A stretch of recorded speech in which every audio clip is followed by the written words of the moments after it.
দর্শক আসসালামু আলাইকুম। খসড়া অনুমোদন সহ প্রস্তাবনা পাস। আজ নবম পে স্কেলের চূড়ান্ত খসড়া ও শতভাগ পেনশন সুবিধা সর্বনিম্ন বেতন ২৯,৫০০ টাকা ঘোষণা করা হয়েছে। তো বন্ধুরা, আজকের এই ভিডিওটিতে আমি এ বিষয়ে বিস্তারিত আলোচনা করার পূর্বে এখন পর্যন্ত যারা যারা আমাদের এই চ্যানেলের নতুন সদস্য আছেন তারা সাবস্ক্রাইব করে পাশে থাকা বেল আইকনটি অল করে দিন।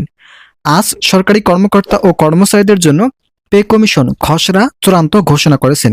এছাড়া প্রধান উপদেষ্টার নির্দেশে বেতন সর্বনিম্ন ২৯,৫০০ টাকা নির্ধারণ ঘোষণা করা হয়েছে। আজ পে কমিশনের চেয়ারম্যান ও অর্থ মন্ত্রণালয় বিভিন্ন ঊর্ধ্বতন কর্মকর্তা সহ প্রধান উপদেষ্টার নেতৃত্বে একটি বৈঠক অনুষ্ঠিত হয়, যেখানে সরকারি চাকরিজীবীদের বেতন ও ভাতা বৃদ্ধির বিষয়ে ইতিবাচক মন্তব্য প্রকাশ করেন কর্তৃপক্ষ। প্রধান উপদেষ্টা বলেন, আমাদের সময় এসেছে নবম পে স্কেল বাস্তবায়ন ঘোষণা করার। আমরা থাকাকালীন সময় এটি বাস্তবায়ন করার সিদ্ধান্ত হাতে নিয়েছি। সেক্ষেত্রে আর সময় বিলম্ব না করে দ্রুত সময়ের মধ্যে তা বাস্তবায়ন ঘোষণা করা উচিত। বেতন সর্বনিম্ন ২৯,৫০০ টাকা রাখা হবে বলে নিশ্চয়তা দিয়েছেন কর্তৃপক্ষ। ৮,২৫০ টাকা থেকে উন্নীত করে সরাসরি ২৯,৫০০ টাকা রাখা হয়েছে। যেহেতু কর্মচারীরা অনেক দিন থেকে অবহেলিত ছিলেন, সেক্ষেত্রে তাদের জন্য এই বেতন সময়োপযোগী। ভিডিওটি চলাকালীন সময় এখন পর্যন্ত যারা যারা আমাদের এই চ্যানেলের নতুন সদস্য আছেন তারা সাবস্ক্রাইব করে পাশে থাকা বেল আইকনটি অল করে দিন।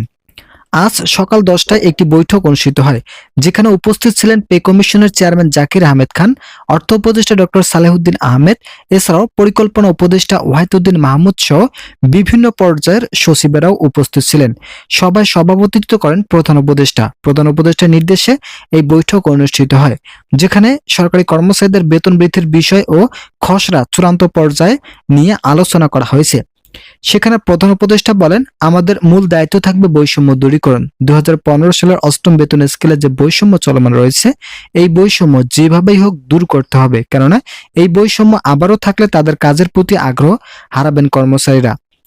তাই বৈষম্য নিরসনের মাধ্যমে এই নবম পে স্কেল কার্যকর ঘোষণা করা হবে। এতে সরকারি কর্মচারীরা বেশি উপকৃত হবেন বলে মন্তব্য করেন সচিবেরা। ১:৪ অনুপাতে নবম পে স্কেল কার্যকর হবে বলে নিশ্চয়তা দিয়েছেন একজন ঊর্ধ্বতন কর্মকর্তা। তিনি বলেন, আমরা পে কমিশনের সঙ্গে সাক্ষাৎকারে যতটুকু জানতে পেরেছি সেখানে ১:৪ অনুপাতে কার্যকরের সিদ্ধান্ত বহাল থাকবে। তো বন্ধুরা, যারা সরকারি চাকরিজীবী আছেন তাদের জন্য শুভকামনা রইল। তারা পরবর্তী আপডেট পেতে আমাদের এই চ্যানেলটি সাবস্ক্রাইব করে পাশে থাকা বেল আইকনটি অল করে দিন। ইতিমধ্যে পে কমিশন সরকারি চাকরিজীবীদের সঙ্গে দফায় দফায় বৈঠক করেছেন, যেখানে কর্মচারীদের বেতন বৃদ্ধির বিষয়ে আলোচনা করা হয়। কর্মচারীরা অত্যন্ত কম বেতনের চাকরি করে থাকেন এবং তাদের দাবি দেওয়া উপস্থাপন করেন। অর্থ উপদেষ্টা ও পে কমিশন সরকারি কর্মচারীদের দাবিগুলো ভালোভাবে শুনছেন এবং তারা পরবর্তীতে এই দাবির পরিপ্রেক্ষিতে একটি নতুন খসড়া তৈরির প্রস্তুতি চলমান রেখেছেন। এখানে কর্মচারীদের বেতন সর্বনিম্ন ৩০,০০০ টাকা পর্যন্ত বৃদ্ধির নতুন সিদ্ধান্ত গ্রহণ করা হয়। এই সিদ্ধান্তের ফলে কর্মচারীদের অর্থনৈতিক অবস্থা বহুগুণে বৃদ্ধি পাবে এবং বাজার দরের সাথে সামঞ্জস্যতা রক্ষা পাবে। প্রাথমিক দিকে সচিবরা সরকারি চাকরিজীবীদের বেতন বৃদ্ধির বিষয়টিকে যৌক্তিক বলে মনে করলেও এখন তারা এই বিষয়টিকে খুবই অযৌক্তিক সঙ্গে তুলে ধরছেন, যার ফলে কর্মচারীদের বেতন বৃদ্ধি আরো সহজতর হলো। তো বন্ধুরা, যারা সরকারি চাকরিজীবী আছেন তাদের জন্য শুভ কামনা রইল। তারা পরবর্তী আপডেট পেতে আমাদের এই নতুন চ্যানেলটি সাবস্ক্রাইব করে পাশে থাকা বেল আইকনটি অল করে দিন।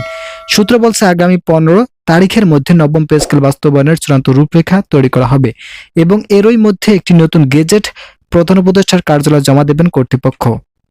সরকারি কর্মচারীদের সব দাবি মেনে নেওয়া হবে কিনা এই বিষয়ে জানতে চাইলে একজন বলেন, বর্তমান অর্থনৈতিক প্রেক্ষাপটে সকল দাবি মেনে নেওয়ার সিদ্ধান্ত খুবই কম। যেগুলো দাবি খুবই গুরুতর, ঠিক সেই দাবিগুলো বাস্তবায়ন করা হবে।